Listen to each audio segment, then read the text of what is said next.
نے کہا ہے ایئرپورٹ پہ ٹرمپ نے کہ ایران جیسا نفیس ملک دنیا میں نہیں ہے. آپ بتائیے یہ کیا ہے؟ لیکن ساتھ وہ یہ بھی کہہ دیتا ہے نا کہ وہاں قیادت کوئی نہیں ہے، اور نہ ہی قیادت نہ ہی اقتدار لینے کے لیے کوئی تیار ہے. وہ تو شروع سے کہہ رہا ہے نا کہ قیادت ہٹاؤ، رجیم ہٹاؤ، رجیم. اب وہ کہہ رہا ہے کہ اس جیسا نفیس ملک نہیں ہے.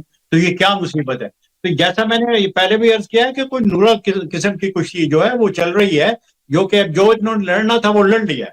اور بڑا حملہ دونوں نے نہیں کیا. یہ میری بڑی دیر سے بات ہے کہ آج کی جو آپ کی سب سے بڑی خبر وہ یہ ہے کہ یہ جو حملہ ہونا تھا، جو جنگ ہونا تھا، وہ ہو چکی ہے. دونوں نے اپنے اپنی جگہ فیصلہ کر چکے ہیں.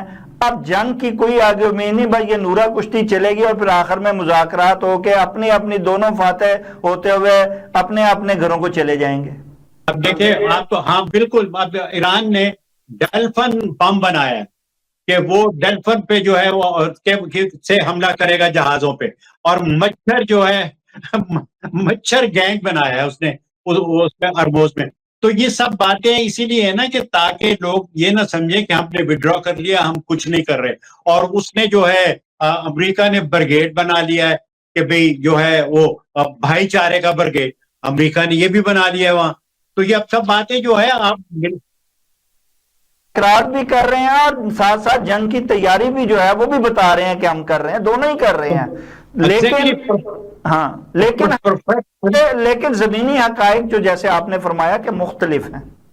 ہاں زمینی حقائق جو ہے وہ مختلف ہیں. اب وہ چلنے کی نہیں ہے، کیونکہ ایران جیسا میں نے